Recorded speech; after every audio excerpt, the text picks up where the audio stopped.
Good morning, everyone. Good morning. Wonderful day today.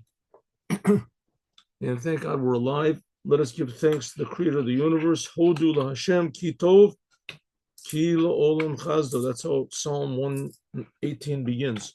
And now that's what God gives to us. Now let's give, in addition to appreciation, let's give a little bit of gelt, money, action. Here we go. Action speaks louder than words. Charity. Charity saves from all bad things and it brings all the good things, the best. Charity will bring Moshiach, and charity saves even from death. There we go. Good. Now let's go. We're learning about, good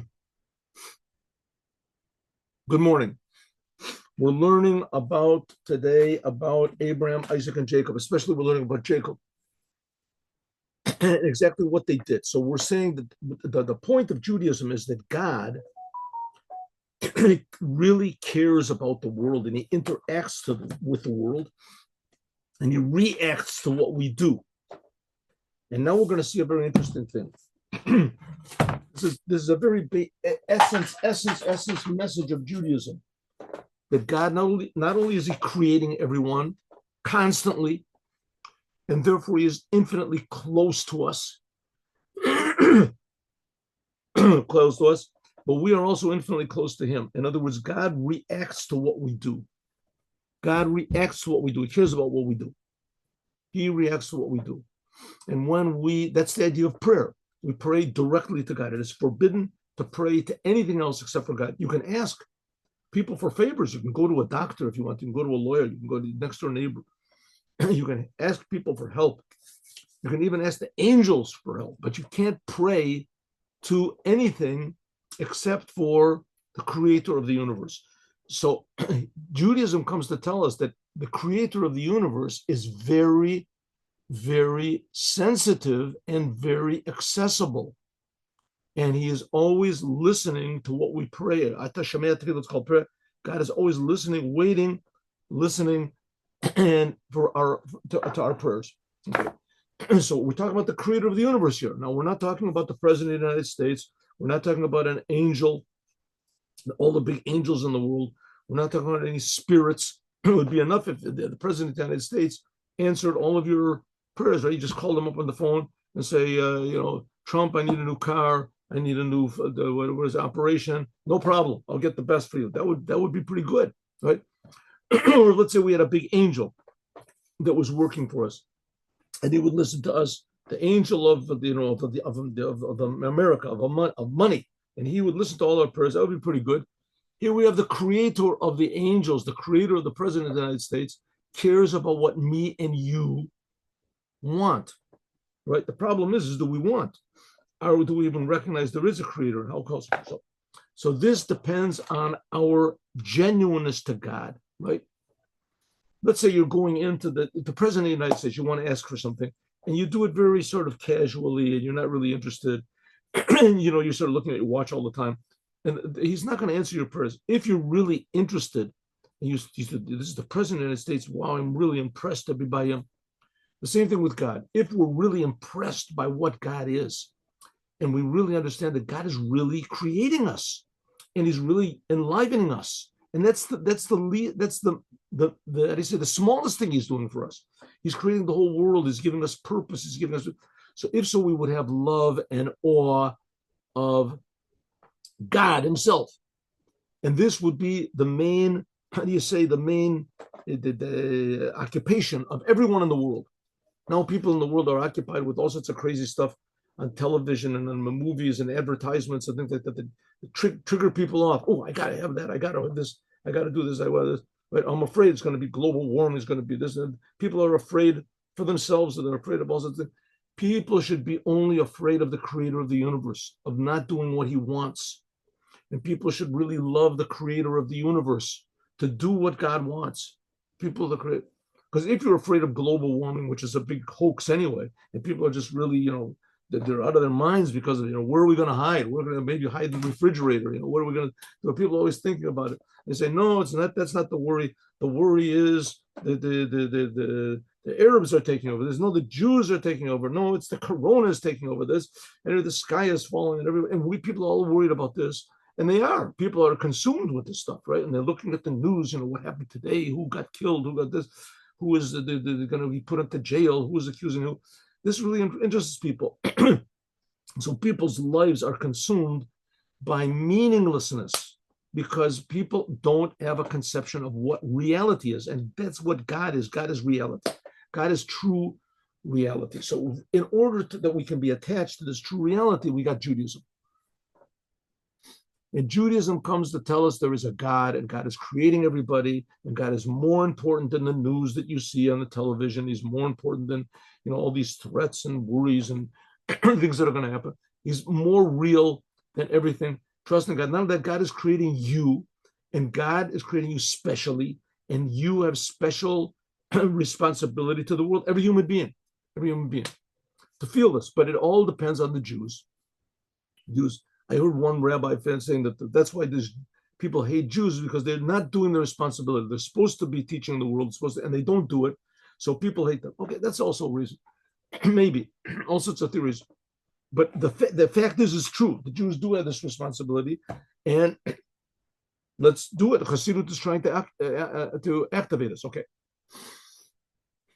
Now, everything that's mentioned in the Torah is talking about God. And everything it's mentioned in the Torah is talking about me and you. And we have to try to find ourselves in every sentence in the Torah, our relationship to God, God's relationship to us, every single sentence. Here's one of them that might be a little hard for you. Vayash came Lavan baboker. That Lavan woke up in the morning. Lavan was a bad guy. He was in the family of all these Abraham, Isaac, and Jacob. They're all families. So Lavan, he was the brother of Sora, right? Is that right? Yeah, blood of Sora. Lavan.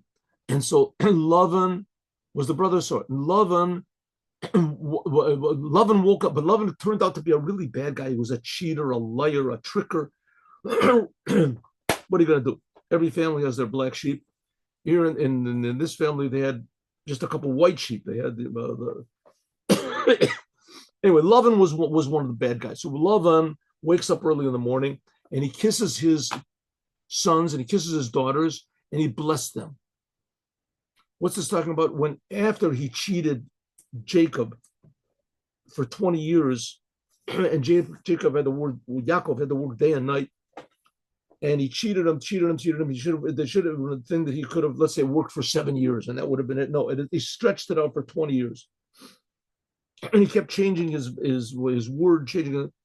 So Lavan woke up in the morning, and now Jacob, he ran away, and Lavan caught up with him.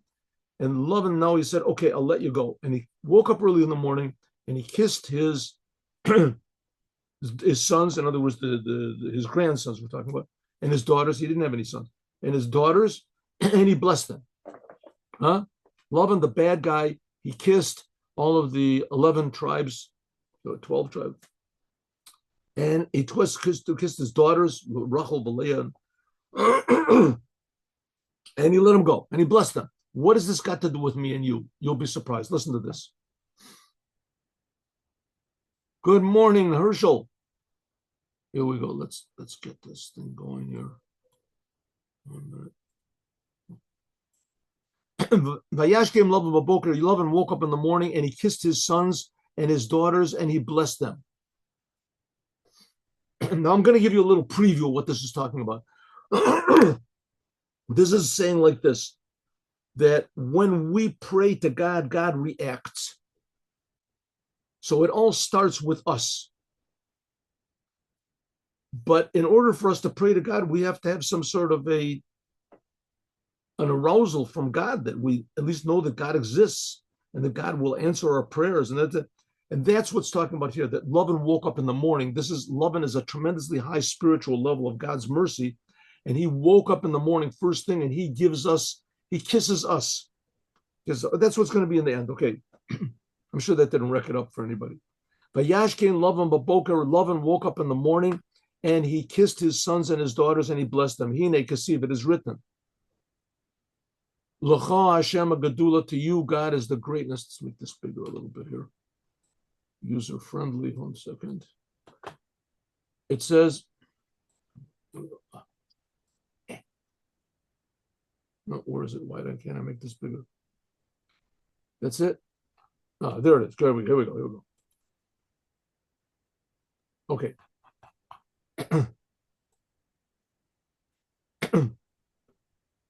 It is written, to you, God, is the greatness and is the power. This is a praise that King David said when the ark came back from the Palestine, was taken. So King David, we say this every day in our prayers. To you, God, is the greatness and the power. Colossian and Nekeva. There's Gadol, God is Gadol, and there's Gedula. So Hebrew is gender. Or there's a gender. So feminine gender are Gedula, Vagavura. To you, God, is the greatness and the power. What does it mean that God, this is Nekeva, these are the vessels that are receive from the greatness of God. Feminine is the receiver. These are the vessels that receive from the infinite goodness and infinite power of God. And that's called Gadol. God is Gadol. And we say Gedulah is how God comes into the world. That's feminine. Because the essence of God, himself, lo shayach lashon Gedula. It's not relevant to call God big. Why? Because God is only, the word big implies a comparison. A comparison. But a little kid comes home and says, I saw today a car that was as big as a house, as big as this. And he just saw a truck, right? It wasn't that big, but to a little kid, it's big. The word big implies that some sort of a relationship, that God is only called big when he's in relation, if you compare him to the world. But really, the Gedolato, the God's greatness himself is infinite. God is the source of all the universe. The universe that's only physical. The spiritual worlds are infinitely more. God is the source of all that. So God's greatness is, of course, is great. So when we say that God is great, it's how God comes into the world, how he's relevant to us. God creates the universe. That's God's greatness. That's really God's lowness, that he comes down, that he can create the universe.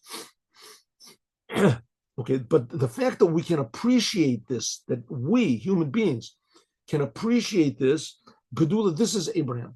Abraham began this, a relationship with God. Like it says, Agadla Shemecha, so that God said to Abraham, I will make big your name. That's what he said, the God of Abraham. What does it mean, the God of Abraham? We pray every day, 3 times a day. And who do we pray to? The God of Abraham, the God of Isaac, the God of Jacob. How many gods are there? There's only one God, but Abraham revealed a certain aspect of God. This is praising God. What's it praising God? That God is the God of Abraham, means shekach an vasnuso. This is God's humility, that God can come down so low that we can have some sort of an appreciation of him. That's what Abraham did. That God's great light, his creative force, came down so low that it can be revealed in Abraham in the aspect of love. And that was the novelty of Abraham, Isaac, and Jacob, that they brought to the world the awareness that there is a creator and that we can relate to him. We can connect to him. Even though he's infinite. The fathers, Abraham, Isaac, and Jacob, they are what's called a vehicle for God, a merkava, a chariot, a vehicle for God. All their days, they were surrendered to God. But like a musician, he's surrendered to music. There are these guys that are musicians, incredible. There's people that are musicians that are incredible. I heard about this, a famous musician called Rachmaninoff. There's also another famous guy, he was called Liszt, Franz Liszt. They could hear a melody, the most complicated melody, a whole symphony, one time, and they knew the whole thing. They could play the whole thing. They could play the whole thing. One time they could hear it. They play the whole thing from the beginning to the end. And, an hour-long symphony, they could do the whole thing to remember it. Because they were just totally devoted to music. That's just a very weak example. But here, Abraham, Isaac, and Jacob, they were totally devoted to the creator of the universe, to reveal him in the world. Now, music is a thing which is hidden. We don't see it, right? But these people were so sensitive to it.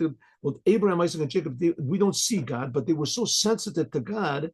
And not only that, God is revealing to everything. Music is not revealed in everything. God is revealed in everything. He creates everything. And they felt this, they understood. So Abraham, he was sensitive to God's goodness, to loving God. They came, and that's what Abraham, Isaac, and Jacob in general, they were vessels, they were sensitive, they were totally devoted to godliness, to see godliness, the harmony of God in everything, and the purpose of God. They came, and the power of God, the goodness of God, the beauty of God. They came by means of this, Zachar, they merited, Hashrat Shekhinah, that God's presence, or Ein Sof, was revealed in them. You would look at Abraham and you say, wow, this is a different person. Why is he different from me? What's in his mind? Right? He's not a businessman. He's not a politician. He's not a warrior. What is he interested in? Why is he acting so unusually productive and calm and loving and positive? What's in his mind? What's in Abraham's mind? And everybody said, listen, this guy, you know who this guy is? He believes in God.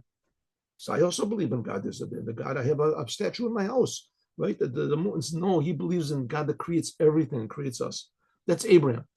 That they were, so to speak, vessels. It was like watching television, seeing a program. The program that was on Abraham, Isaac, and Jacob was God, the creator, the almighty master of the universe. That's what everybody saw in them, that these people were actually devoted to God.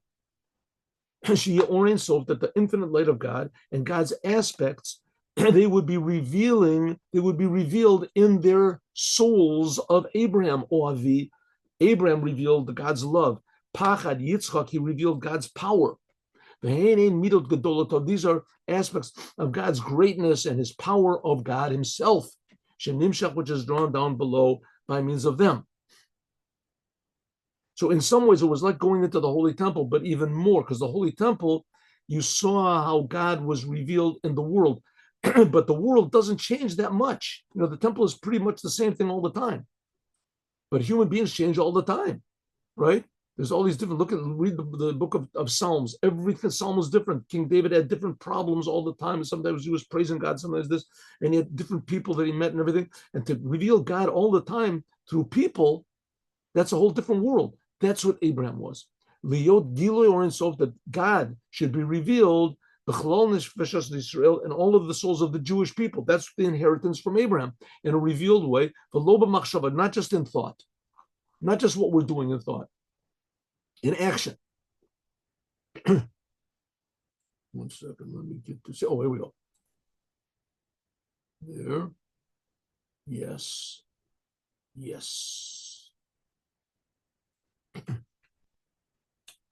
This is long, but it's very beautiful. Let's see how much we can get done.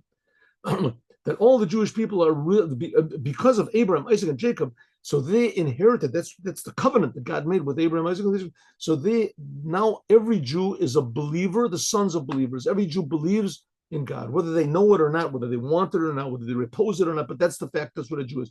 Machshava, thought, is in the ability, is in, how do you want to say, the control of every person. A person can control his thoughts, and you can turn your thoughts, malayat libo, and fill your heart and your thoughts to incline them some way, times to the world, sometimes to God, sometimes this. But therefore, the desire of a person should be b'makom ne'aman, in a certain place, a place that is unmoving. And what is this God? That's what's called da'at. That means when something is real to you, that's called da'at. You're fixed on that thing. Right? Someone gives you a check for $100 million, but your name is not on it. Right? Then somebody shows you your name is on it. So you think, well, maybe it's not a genuine check. Maybe it is. And you call up the bank, and the bank says, yes, that check is a valid check. It's a cashier's check. It's a valid check. The man just made it yesterday.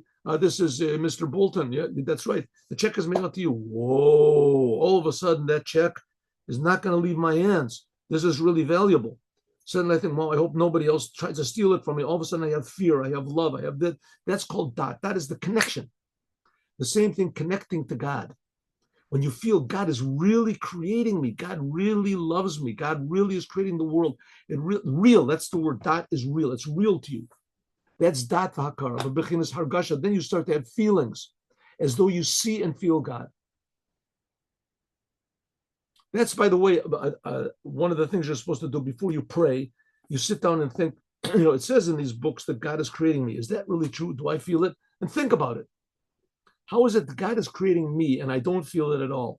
How can it be that God is creating me? What does that mean? He's creating. What type of a thing is this that God is creating? What is God himself? You start thinking about that. You start to feel a little bit like what Abraham felt. Shehikirit Boro, that he recognized his creator. But revealing this from above, Madrigas Avot Amsman. Where did this come from? Abraham, he, how do you say, he advertised godliness. He felt God. But this feeling that he had to come from above Abraham. He didn't invent it. He just discovered God. The Abraham, Isaac, and Jacob, they were a vessel, a vehicle, an instrument for revealing Atzilut. Atzilut is a dimension of God where it says that God is totally one. There is no lights and forms and vessels and all these Kabbalistic stuff. They're all one in Atzilut. This is pure godliness, but this should be revealed down into the physical world, which another name for the physical world is called Bria. That's already like the world of the souls, and Yitzir is the world of angels, and Asiya, that's this physical world.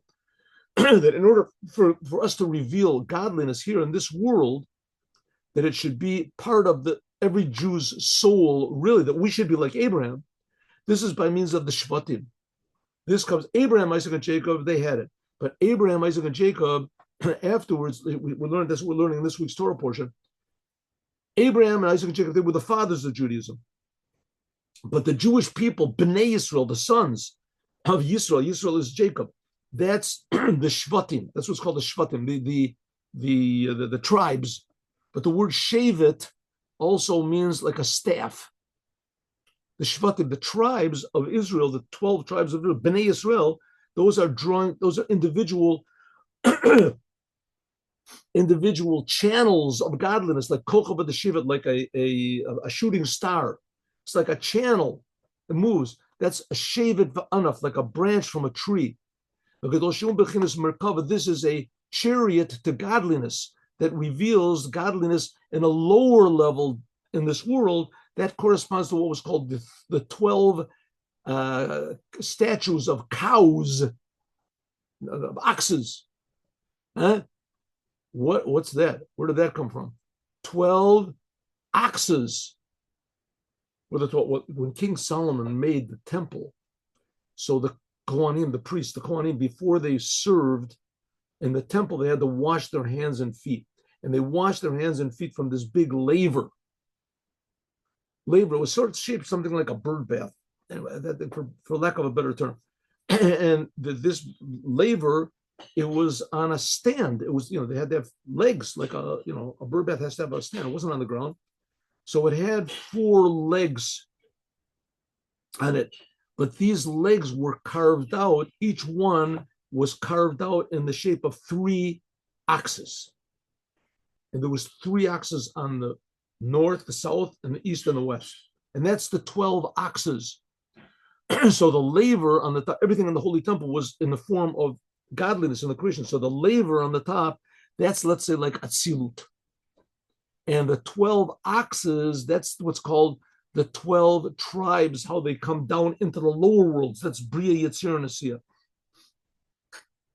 These are the 12 tribes corresponding to the 4 animals on the chariot. Corresponding to the chariot, right? Ezekiel and so a chariot of God. There was the face of man, the face of the eagle, the face of the ox, and the face of the lion. And each one of them had 3. On the faces on the chariot, they had the 3. Okay, what's this talking about, the faces on the chariot? This, again, we're saying God is not just this big white light. God creates the world. God creates the world. How exactly he creates the world that's what all the Kabbalistic books talk about. All the books of Kabbalah talk about. Let's just leave it alone. What do you have to do? It's just God is one, and that's it. Pray to God, and this is no. If we do that, then you make God far away from the world. And the fact is, God is infinitely further from the world than you can possibly imagine, but he's also creating the world. He's also close. That's how God, so to speak, articulates himself. And that's in this form of these 12 oxes. That corresponds to the 12 tribes. There's a book which is called the Book of Formation, Sefer Yetzirah, and it talks about these numbers of 12 and 3, and it comes out to be the 22 letters of the alphabet. Right? Okay, anyway, this corresponds to Abraham, Isaac, and Jacob. That's the number 12. That's the 12 oxes that are on. Misham, from there, it's drawn down, revealed godliness to all of the Jewish people, because each one of us comes from one of the tribes of the Jewish people, but we're not to the level of Abraham, Isaac, and Jacob. It's just inside of us, but it's not revealed. That's what the prophet said in the exile.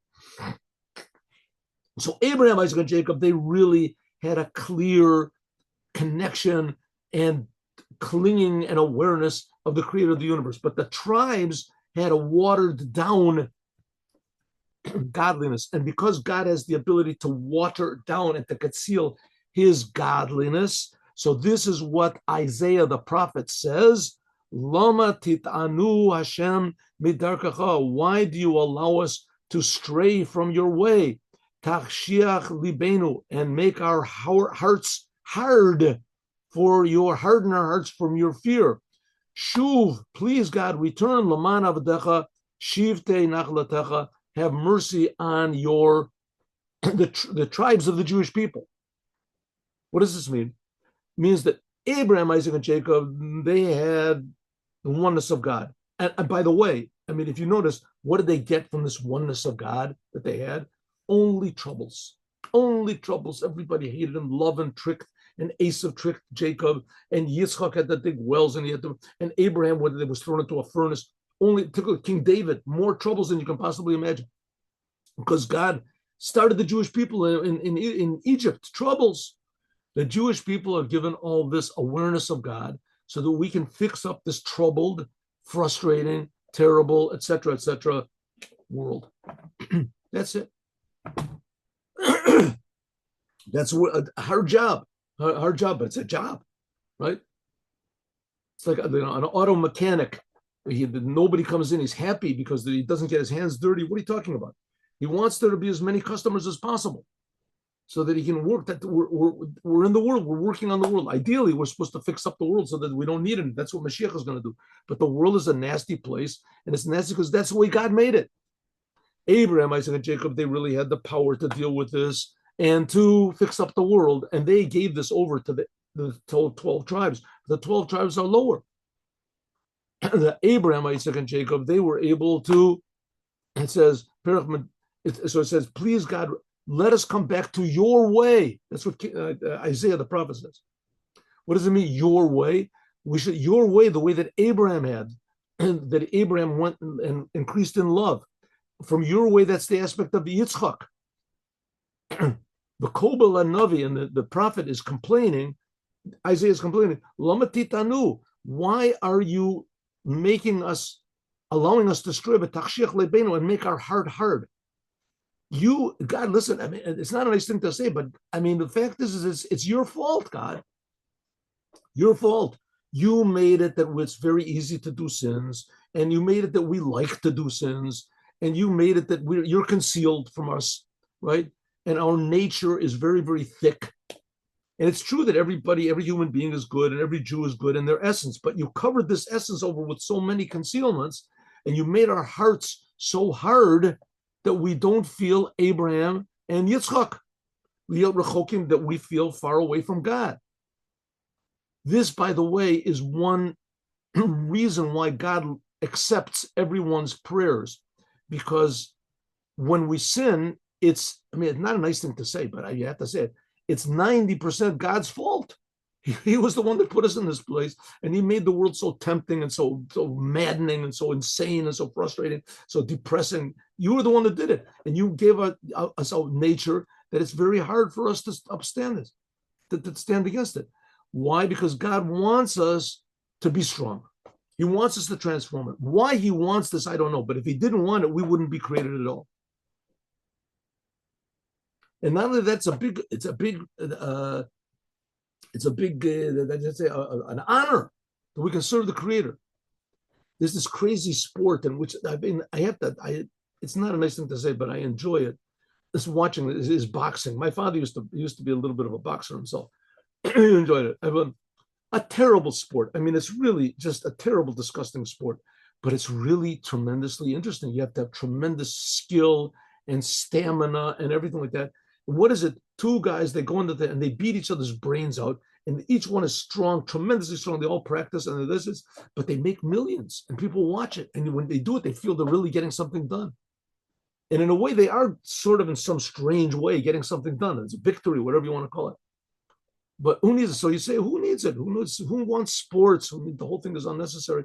So it could be, listen, maybe you're true, because we don't have people don't have meet the challenges of life. So we watch other people meet invented challenges. But the fact of the matter is to meet challenges is a very, very interesting and worthwhile thing. It's an amazing thing. And it brings out new powers within us that we didn't even know we had. So everybody comes out that everyone can be a champion of the world. Champion of the world. Huh? Champion of the world. Every woman that raises, 5, 10 children, a single mother, they're champions. They're champions. They could just leave them and go away and give the kids in for adoption. Every person that meets the challenges of the world is a hero. And we got this power from Abraham, Isaac, and Jacob that we can make the world a good place. Because some people can be heroes for the wrong thing. These guys, the SS, soldiers, they were also heroes. They went into battle, and when they went, they killed people and burned babies. Who knows what they did, right? But they considered themselves to be heroes until they lost. So we have to know where to put our heroism. Where should we? That's what Abraham, Isaac, and Jacob did. Jacob says, but God made it very hard for us. He gave us a big enemy. He gave us a big challenger. Challenges in life. Therefore, we are in what's called the exile of Edom. The exile of Edom is the exile of Rome, it says. And that's all the matters of this world. I'll call upon him. Shuv laman avdecha. That's what Jacob said. That's what Isaiah said. Please, God, return. Let us again have a little bit of a glimpse of God, like Abraham, Isaac, and Jacob did. Why should we just have an awareness of you like the tribes did? That's just branches. So the aspect of Jacob, we talked about Abraham, Isaac. Now what about Jacob? The aspect of Jacob. So Abraham is love, Yitzchak is awe or fear. But Jacob, that's mercy. That's the upper mercy of God. Even on the worlds, even on the upper worlds, is relevant to say, God, have mercy on us. Like it says, like we said before about the tribes, Yotze Yerech Yaakov, that they came out of the loins of Jacob, they are lower than he. So therefore, we have to arouse mercy on us, on the spark of godliness which is in our soul. By means of thinking about the greatness of God, how God is so great, and everything in front of him is like nothing. And therefore, how low I have fallen just by being created. We're talking about the Jews especially. Every Jew began as a portion from God himself. We're sons of God, it says. My soul was totally surrendered to the truth, surrendered to life. How my soul came down so low from this high mountain of godliness into this physical world. Well, if you and the more that you think about this, you say, listen, God, you are merciful, so have mercy on me. You look at the book of Psalms, have mercy. And the more we think about it, the more we arouse God's mercy. Similarly, all the whole prayers that we pray in the morning, Psuki de Zimra, right? The Psuki de Zimra, you have to get a Jewish prayer book in order to know what's being talked about over here. You get a genuine Jewish prayer book, right? That doesn't make a difference. We talked about this a lot. Ashkenazi, Sephardi, the Chabad. There's what's called Nusach Sfarad. Nusach. The Yemenites have a little bit different. A genuine Jewish prayer book. It starts off with what's called Psalms of King David, Psuki de Zimra, where we're praising God and we're begging to God. There's many sentences that talk about the praise of God, how good God is, and how powerful God is. But there's a lot of them that talk about mercy. Have mercy on us, God. Have mercy on this little spark of godliness which is inside of me that you put in this terrible, right? This terrible, awesome, threatening world. By means of arousing mercy and an arousal from below, as eturuta de latata, an arousal from below, that we say, God, have mercy on me. God answers eturuta de latata. God personally sends down his mercy. Kamola Mashal, for instance, just like a branch of a tree. When you bend down the branch of the tree, then the whole entire tree comes down. The same thing by us. We are a branch of godliness. We are, by means of our arousal to God, as that causes God also to bend down, so to speak, an arousal from above, and he sends his mercy down into the world. It has mercy on us. And this is a very general, very, very important thing. A lot of times people call me up and they ask me for advice. They ask me for advice. People write to me the email. They ask me for advice. I know advice. You know what advice. I tell them that they should read the Igros Kodesh. They should open up the letters of the Rebbe. Amazing. You get amazing, miraculous advice. How that works, I don't know, but it works. You get advice. But the first thing I tell people is pray. Pray to God, right? Especially a lot of times religious Jews call me up. So we are religious Jews, pray to God. What happened to God?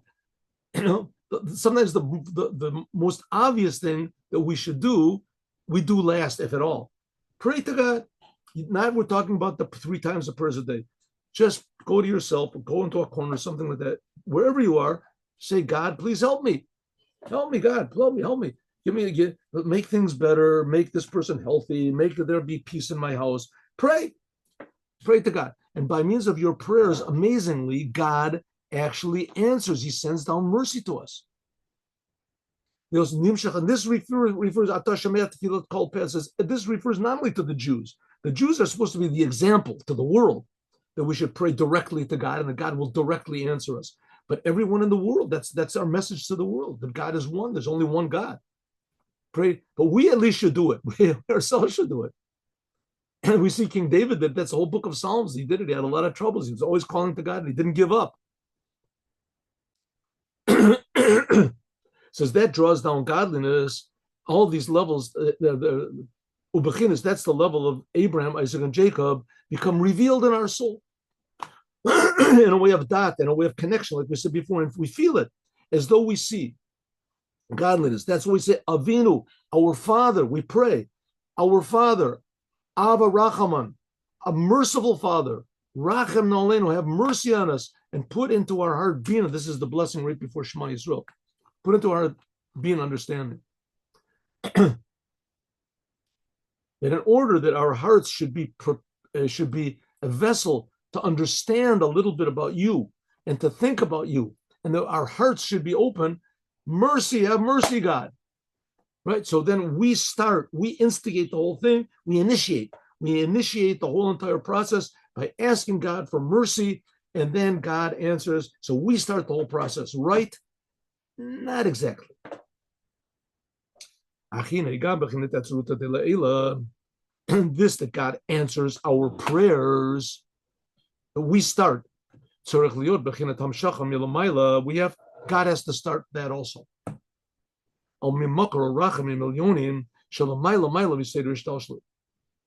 That God has to, first of all, put it into our mind, into our heart, that we should ask him. So if so, the process doesn't really start with us. It starts off with God.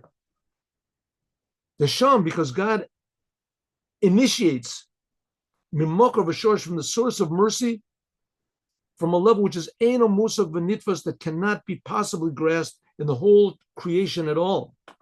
Like we say, God of the world, with your great mercy, have mercy on us.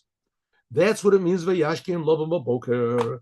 That's what it means that Lavan woke up in the morning. What does it mean, Lavan woke up in the morning? This is Lavan the Kedusha. Like we said, that's how we started the class. Everything in the Torah is talking about inside of us. And everything that's bad in the Torah also has a good source. Everything comes from God. Lavan, who's a bad guy, a cheater, a liar, a tricker, a con man. But in the source, he's very good. Lavan means white. Lovan Elyon, the upper whiteness. Bechinas or atzmuta, the light of God's essence of or Ein Sof. Like, for instance, the color white. The color white is not similar to any other of the colors. Therefore, Shalayim, all the other colors are colored, they're aspects, which is not the case. Lavan, white. White is the essence of the thing. White is the source of all the other colors. Shalonishtane, really, white itself cannot change and it cannot be affected by any color. White. Pure whiteness is not the pure in the source. It can't be affected by anything else. Right? It can't be affected. As soon as you do, it's not white anymore. White contains all the other colors. And so it is the essence of God. That's Lavan. The essence of God, there is no color, there's no personality whatsoever. Ani Hashem lo shiniti. That's the essence of God that never changes. So this is talking about an aspect of God that we cannot have any effect on, that does not react to what we do. The essence of God that was there before the whole world was created, there was no world. And God just decided to create the world. Where did this idea come up in his mind? These are big secrets which I don't understand. It's talked about in Kabbalah before the Tzimtzum. It's talking about all these levels of the essential will and of what God is. God, it says, God in his name or alone. In any case, this is an aspect of God which is pure mercy, which cannot be aroused. And therefore it says, Lavan, because it's the source of all godliness. Therefore it says that Lavan in this world was able to change his word hundreds of times, to cheat. Why? Because from this whiteness comes all the changes in the world. There's all these Kabbalistic levels which are called Akudim and Nekudim. It says that Jacob, it's in this week's Torah portion, that Jacob worked with the sheep, and there were these different color sheep. There were sheep that were striped. There were sheep that were spotted. There were sheep that were blotted. There was this Akudim, Nekudim, and Berudim. It says. So, I mean, at first glance, what do we care what spots on the sheep? What do they call? So, in the Kabbalistic books, it says that this is talking about the upper worlds, which are called Akudim, Nekudim, and Berudim. These are worlds which are like close to the essence of God. Akudim is like immediately after the Tzimtzum or before that, and Nekudim that's the world of Tohu, and Berudim is the world of Tikkun. All these different levels, which who knows what they're talking about? It's pure godliness, right? As pure God is not the aspects of God. Anyway, all of these aspects of godliness, they all come from the essence of God, and the essence of God is called Lavan. Even in this world, Lavan is a bad guy. But in the source, it's tremendously good. And that's what it means. Lavan woke up in the morning is talking about God's essential mercy. God's essential mercy, which wakes up in the morning. It's the first thing in the morning before we even do anything. It's God has mercy on us that it arouses us to request God's mercy. It's a type of mercy that tells us there's hope.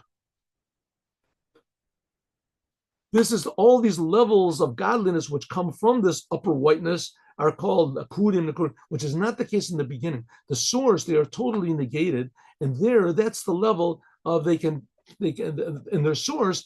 That's this level of Lavan. Therefore, from Lavan can come all these different levels of godliness and say the order of creation with all these different worlds and all these different Kabbalistic things. The Ein Zeshinoi, this is no change for God. God creates all the worlds, but it doesn't change it. Why? Because everything there all the worlds are made from nothing. And this upper nothingness, if you want to call it, that's this whiteness of God. So the worlds are really nothing. They don't really take up how this is, who knows, but that's the way it is. The Ein Omon, they're not called anything whatsoever. So therefore, they cannot change the essence of God. That's this love of holiness. It's all for the Jewish people. And the Jewish people are all for the rest of mankind. We are public servants. This is the source of God's mercy, Mashallah Maila Maila, which is totally above the whole order of creation. And that's what it means. Vayashkem Lovim Baboker. That's what's called the morning of Abraham. This is love, God's pure love. Vayashkem Avram. It says also Abraham also woke up early in the morning. This is to take Yitzchak to sacrifice him. Lahamshich. This is to draw down this mercy of God, which that there should be an arousal from above, that we should ask God from below, that we should ask God to have mercy on us. So let's say, for instance, it's I don't know if it's an example. Let's say you want to get a job somewhere, right? You want to get a job. So you have to go in, you have to be a really nice guy, and you have to dress up right, and you have to bring in your portfolio and everything like that, right? And you don't know if you're going to get the job or not. But you hear, before you go, you're standing in line, you're waiting, and you hear tapping on a window. You look up, and there's the boss of the whole thing. And he looks down at you, and he gives you a wink, right? Like that. He gives you a wink, like that, and he points to you, right? You. He gives you a little wink. Oh, it's going to be okay. It's going to be okay, right? And that's the boss. You know what that was? Why did he wink at you? That's the boss of the whole company. And he winked at you. It shows you make your efforts. It's going to work. It's going to be okay. The same thing that God in the morning, first thing, he gives us a little wink. It's going to be okay. Don't worry about it. I know you got troubles. I know the world is terrible. I know the world is awful, but don't apply for the job. Don't worry. You're going to get it. This level of love and of holiness, this is the source of all God's mercy. This is above all creation. This is above anything that we could possibly do. That's like it says, Abraham woke up early in the morning to arouse this level of mercy. And that's relevant to us also. That's why we say, Avat Olam, an eternal love. You loved us, God. Ava Racham, you are the Father of mercy. That's what it means by loving, that he says that he kissed his sons. That's what it means. He kissed his sons. These are the level of the tribes. Abraham, the Reuven, Shimon, Levi, Yehuda. These what's talking about not just them, but also the sons and the sons. His grandsons, of course, these are his grandsons. We're talking about us. 11 didn't have any sons, all he had was daughters. This is drawing down an arousal from above, like we said before. It's like God giving us this wink and saying it's going to be okay, don't worry. And his daughters, that's Leah and Rachel. Leah and Rachel are also Kabbalistic levels as well as being actual people. And that's what's called the world, the concealed worlds, that's Leah, and the revealed worlds, that's called Rachel. Therefore, Bechinat Halalu, these levels could be drawn down. Nimshach Bechinat Lavan Elyon, they also could bring this upper love and this upper mercy of God down into the world. That's the idea that it says in the Torah that he kissed them. Kissing is a clinging of one's spirit to another spirit. Mouth to mouth. The call, it says that's what's going to be in the future. Moshiach is going to kiss. Yashakeni ben Pio. It says that Mashiach is going to cause God to kiss every Jew who learns the Torah. Will feel that the words of God in the Torah are God's kissing us. When we say them, it's like us kissing God. That's the secrets of the Torah. So that's what it means. The Lavan woke up early in the morning and he kissed his sons and his daughters. This is drawing this tremendous mercy that arouses us to ask God for even true mercy, that his arousal from above depends on what we do. So in other words, God is, so to speak, like I said before, he's like winking at us and said, listen, if you pray and you request mercy, I'm going to answer you. But you got to pray. But don't worry, I'm going to answer. That's the original arousal. And that's what it says, that Lavan kissed his sons and his daughters. That's the kiss that he's giving to each one of the Jewish people for all of the generations, to let us know that it's okay. Ask God for mercy. God says, I'll give it to you. I'll answer your prayers. And he gave them blessings. That's what it says, the Lavan. He kissed them and he blessed them. And that's the blessings that it says that God blessed them and he said that the world should be full, like God blessed Adam, the first man. He said, fill the world and conquer it. An additional blessing. Not only should you be blessed personally, but all darkness should be transformed to light. Like it says about Abraham, it says that you will be blessed, and through you will be blessed all of the families in the world. Not only the Jewish people, but all mankind will be blessed by the Jewish people. And then after that, it says Lavan went back to his place that Shezaman ha'oret bechinat zu hibaboka. This is in the time of the morning of prayer. But after prayer, in the daytime, this, so to speak, goes away. And therefore, we have to pray every day brand new, 3 times a day, and arouse this mercy again, because it's not a one-time thing. Like creation is not a one-time thing. Every minute, God is, so to speak, creating time. It's creating.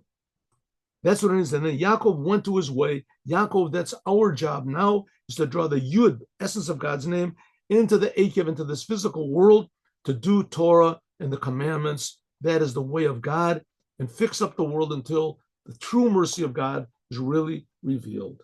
But here is telling us that Lavan wakes up in the morning, and he gives us that first inspiration, that first positive hope and certainty that God will answer our prayers and everything is going to be okay with Moshiach now. Okay, now let us do the, 1 second.